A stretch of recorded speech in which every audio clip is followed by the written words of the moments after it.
Hello everyone, welcome to physics Samvad. आज का जो हमारा टॉपिक है वो है लॉरेंट्ज फोर्स क्या होता है।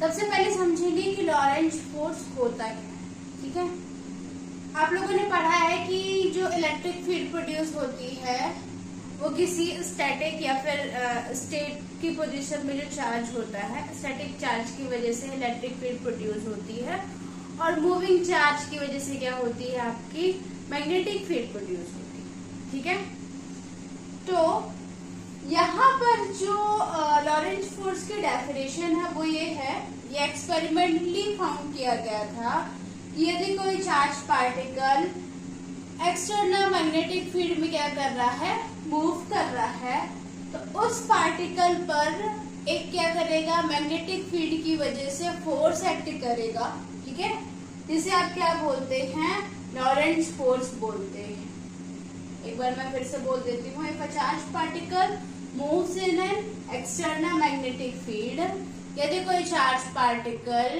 किसी एक्सटर्नल मैग्नेटिक फील्ड में क्या कर रहा है, मूव कर रहा है, तो उस पर एक फोर्स एक्ट करेगा।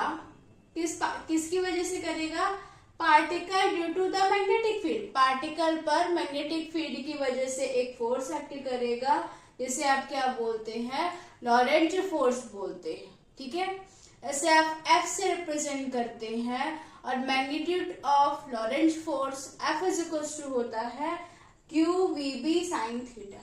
ठीक है, और इसकी जो यूनिट होगी वो सेम किसकी जैसे होगी, न्यूटन होगी। इसकी यूनिट क्या होगी, न्यूटन होगी। ठीक है, अब यहाँ पर कुछ लॉरेंट्ज फोर्स के फैक्टर्स है, वो किस पे डिपेंड करते हैं। Magnitude of Lorentz force depend on, मतलब कि जो आपका लॉरेंट्ज फोर्स है वो किस पर डिपेंड करता है। ठीक है, तो आपका जो फर्स्ट वन है, जो लॉरेंट्ज फोर्स है वो किसी भी चार्ज ऑन द पार्टिकल, मतलब कि किसी भी पार्टिकल पर कितना चार्ज है उस पर डिपेंड करता है।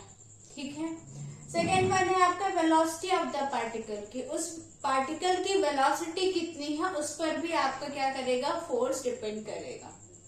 ठीक है, थर्ड वन है आपका magnitude of the magnetic field, आपकी मैग्नेटिक फील्ड की मैग्नीट्यूड कितना है उस पर भी डिपेंड करेगा। कम है तो कम फोर्स होगा, ज्यादा मैग्नेटिक फील्ड है तो ज्यादा फोर्स होगा। ठीक है, लास्ट वन है आपका direction of motion of particle with respect to the direction of magnetic field, मतलब कि ये इस पर भी डिपेंड करेगा फोर्स आपका, कि जो आपका पार्टिकल है वो किस डायरेक्शन में मूव कर रहा है और मैग्नेटिक फील्ड की डायरेक्शन उसके रिस्पेक्ट में किस डायरेक्शन में है, इस पर भी आपका लॉरेंट्ज फोर्स एक्ट करेगा। ठीक है, लॉरेंट्ज फोर्स के आगे आइए समझते हैं कि मैग्नीट्यूड ऑफ लॉरेंट्ज फोर्स क्या होता है। ठीक है, सपोज करिए एक चार्ज पार्टिकल है जो कि v वेलोसिटी से क्या कर रहा है, मूव कर रहा है, किसमें, मैग्नेटिक फील्ड B में। ठीक है, तो F इज इक्वल टू, उस पर जो फोर्स एक्ट करेगा वो क्या हो जाएगा, F is equal to QVB sin theta. ठीक है, थीटा क्या है, एंगल है, किसके बीच में एंगल है, वेलोसिटी मतलब कि जो आपका पार्टिकल मूव कर रहा है उसके बीच में और मैग्नेटिक फील्ड के डायरेक्शन के बीच में। ठीक है, अब हम देखेंगे कि डायरेक्शन ऑफ लॉरेंट्ज फोर्स क्या होता है। तो यदि फोर्स ये एक चार्ज पार्टिकल है, ठीक है, हमने 3 एक्सेस लिए हुए हैं, ये x एक्सेस है, ये y एक्सेस है और ये z एक्सेस है। तो यदि ये एक चार्ज पार्टिकल है तो जो फोर्स की डायरेक्शन होगी वो इधर साइड होगी, मैग्नेटिक फील्ड की डायरेक्शन होगी वो इधर साइड होगी, और उस चार्ज पार्टिकल की जो मोशन की डायरेक्शन होगी वो इधर साइड होगी, और जो आपका एंगल बनेगा वो ये x और y के बीच में थीटा एंगल बनेगा। ठीक है, और इसको आप यहां से क्या करेंगे, इसी को आप क्या बोलते हैं, डायरेक्शन ऑफ लॉरेंट्ज फोर्स। ठीक है, ये आपका डायरेक्शन ऑफ लॉरेंट्ज फोर्स हो गया, ये आपका क्या हो गया, मैग्नीट्यूड ऑफ लॉरेंट्ज फोर्स। ये वेरी इंपॉर्टेंट क्वेश्चन है, आपके 2 मार्क्स में डेफिनेशन और इसका फॉर्मूला पूछा जाता है। आई होप कि आपको समझ आया होगा। Thank you.